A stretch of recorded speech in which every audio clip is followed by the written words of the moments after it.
Assalamualaikum warahmatullahi wabarakatuh. Perkenalkan, nama saya Alifatiningrum dari kelas 12 Bahasa. Di sini saya akan menjelaskan materi tentang trigonometri. Selanjutnya, saya akan menjelaskan sedikit tentang trigonometri. Kalian pasti pernah mendengar kata trigonometri kan? Di mana materi tersebut telah diajarkan di kelas 1 SMA. Materi trigonometri ini fokus mempelajari tentang besar sudut dengan panjang sisi pada bangun ruang segitiga. Materi trigonometri ini termasuk materi yang sulit difahami atau yang mudah difahami. Di sini saya akan menjelaskan tentang jenis-jenis trigonometri, sudut, dan lain-lain.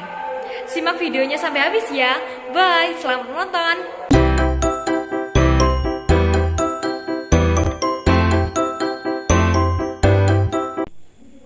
Baik teman-teman, di sini saya sudah menuliskan penjelasan mengenai pengertian dari trigonometri. Nah, trigonometri menurut bahasa. Trigonometri berasal dari bahasa Yunani. Trigonometri berasal dari dua kata, yaitu trigono, yang berarti segitiga, dan metri, yaitu ilmu ukur. Jadi, trigonometri merupakan ilmu ukur segitiga. Nah, seperti itu ya teman-teman pengertian dari trigonometri. Gimana? Sudah ngerti nggak dengan pengertian dari trigonometri? Baik, kalau sudah mengerti dengan pengertian dari trigonometri, kita lanjut jenis-jenis dari trigonometri.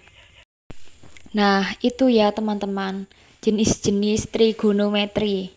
Kalau kalian ingat dalam materi segitiga ada yang dinamakan dengan segitiga sebangun atau segitiga yang sudutnya sama besar. Nah, yang perlu kalian perhatikan, dua segitiga bisa jadi sebangun walaupun panjang sisinya berbeda. Itu kalian bisa nyari contoh di internet ya. Nah, di situ ada jenis-jenis trigonometri. Yang pertama ada sinus, kosinus, tangen, kosekan, sekan, dan kotangen. Kalian udah ngerti nggak tentang pengertian dari jenis-jenis trigonometri itu? Kalau belum mengerti, kita lanjut dengan pengertian jenis-jenis trigonometri ya. Nah, itu ya teman-teman, sudah saya tuliskan pengertian dari jenis-jenis trigonometri. Yang pertama, ada sinus.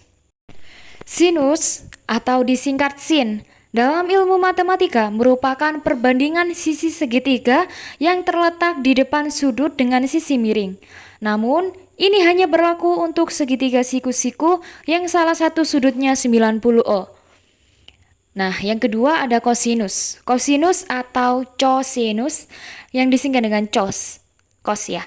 Merupakan perbandingan sisi segitiga yang ada di sudut dengan sisi miringnya.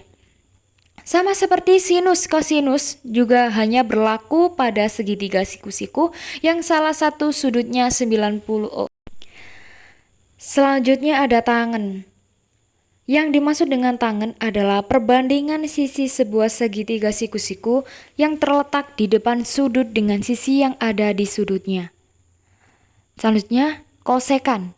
Kosekan atau disingkat dengan CSC merupakan perbandingan sisi miring segitiga siku-siku dengan sisi yang ada di depan sudut.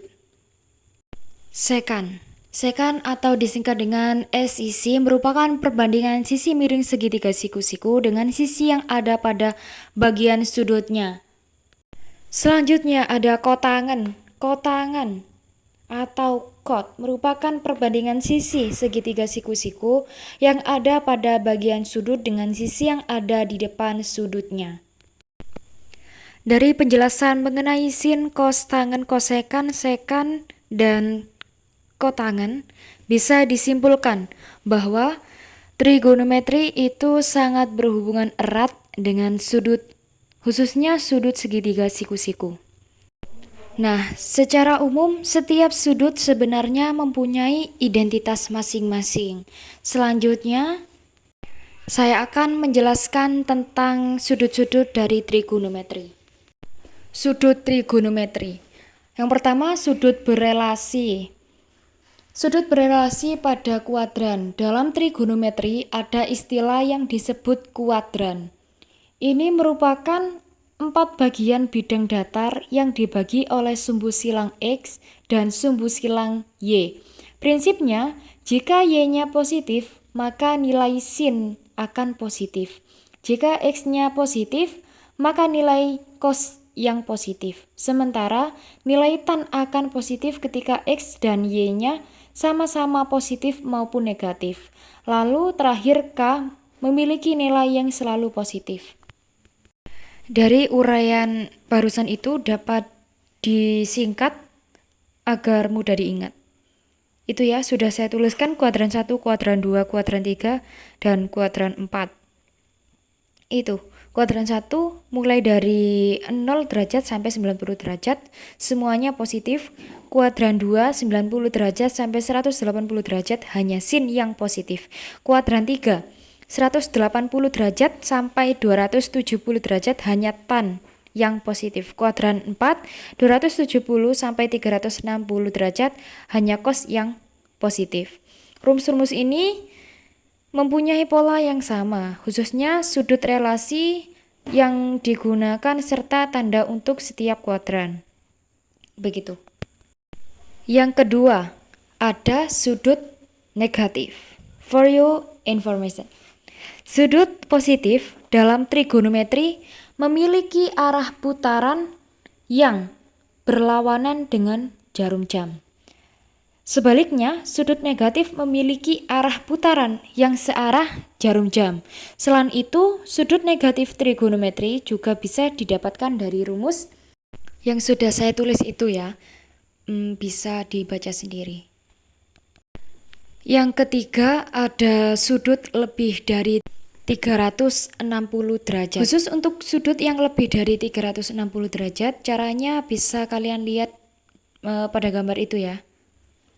Nah, itu di sumbu Y ada 90 derajat, ada kuadran 1, kuadran 2. Nah, itu sudah ada penjelasan semua ya. Min Y 270 derajat. Terus, dari gambar itu terlihat bahwa sin 390 derajat sama dengan sin tanda kurung 390 derajat dikurangi 360 derajat menjadi sin 30 derajat. Seperti itu. Nah, di situ ada perbandingan trigonometri suatu sudut pada segitiga siku-siku terhadap sudut alfa. Yang pertama, sisi A disebut sisi siku-siku di depan sudut alfa. Yang kedua, sisi B disebut sisi siku-siku di dekat atau berimpit sudut alfa. Yang ketiga, ada sisi C atau sisi miring yang disebut dengan hipotenusa.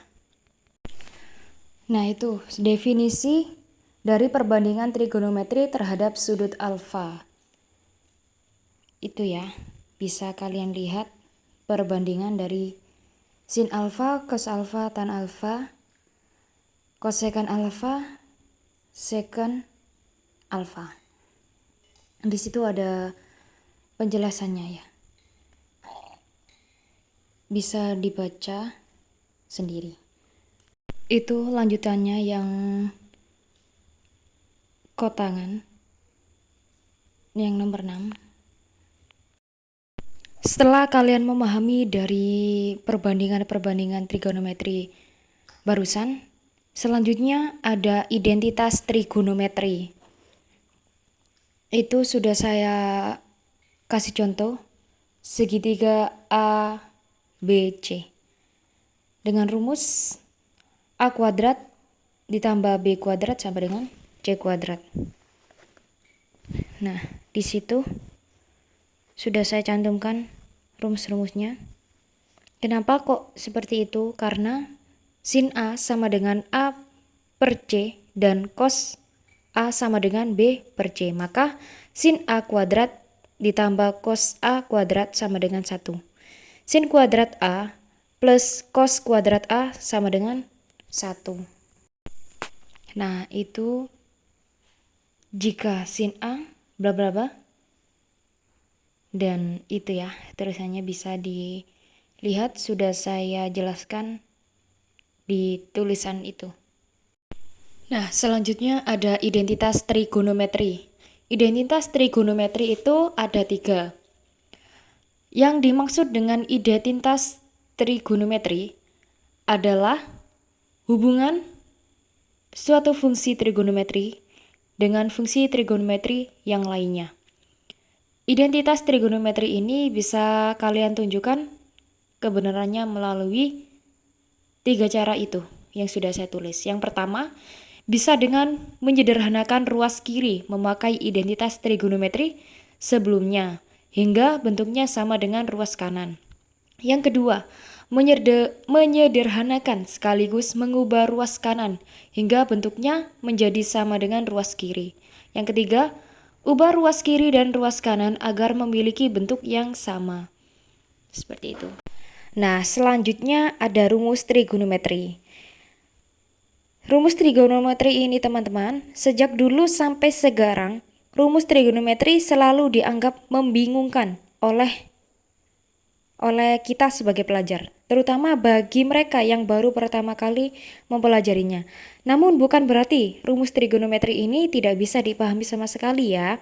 Asal kalian mau mempelajarinya dengan cepat dan tekun, semua rumus trigonometri dapat dikuasai secara perlahan-lahan. Untuk memulainya, kalian bisa mengingat bahwa inti dari semua fungsi trigonometri merupakan fungsi sinus, kosinus, tangen, dan juga fungsi kebalikannya. Nah, selain rumus identitas trigonometri yang sudah disebutkan sebelumnya, masih ada beberapa rumus yang harus kamu ketahui, yaitu aturan sinus. Nah, itu ya, sudah saya tuliskan aturan sinus. Aturan sinus dalam trigonometri merupakan pernyataan mengenai segitiga yang berubah-ubah di udara. Jadi, ketika sisi segitiga adalah A, B, dan C, kemudian sudut yang berhadapannya A, B, dan C, maka aturan sinus menyatakan seperti yang sudah saya tulis itu. Dan contohnya itu ya, segitiga. Yang kedua ada aturan kosinus. Aturan kosinus adalah aturan tentang hubungan antara panjang sisi segitiga dan kosinus dari salah satu sudut dalam sebuah segitiga.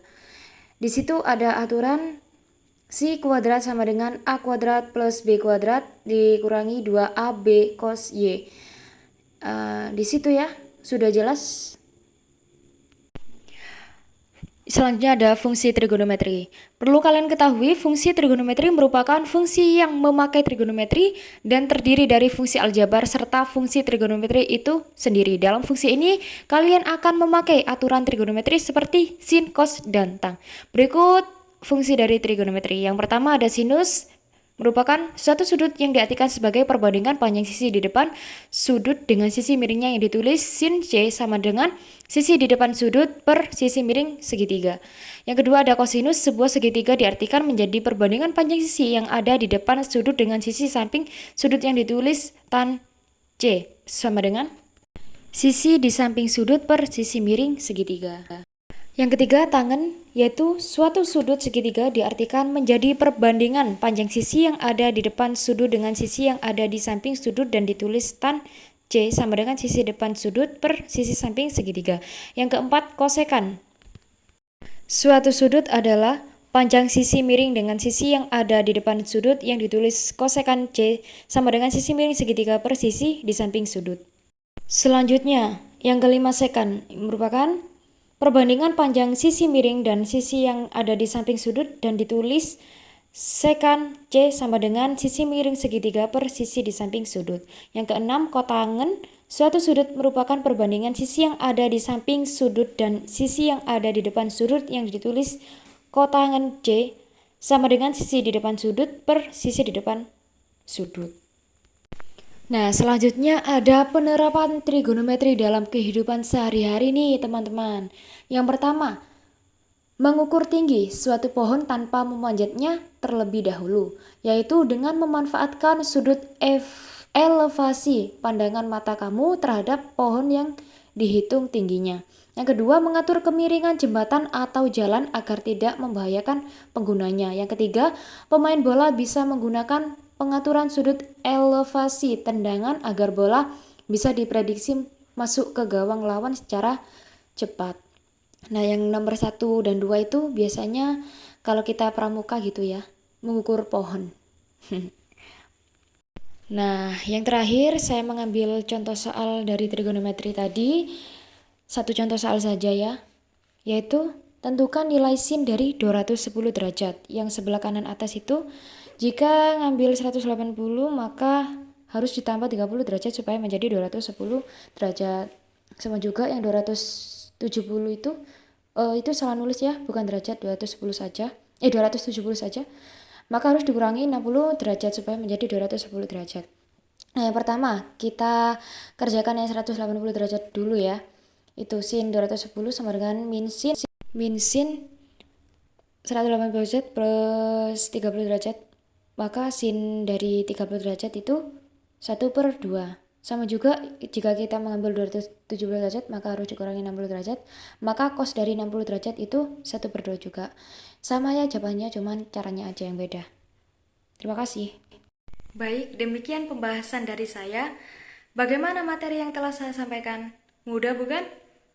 Semoga kita selalu dimudahkan dalam pengerjaan tugas. Semoga materi yang telah saya sampaikan tadi bermanfaat bagi kita semua. Terima kasih. Wassalamualaikum warahmatullahi wabarakatuh.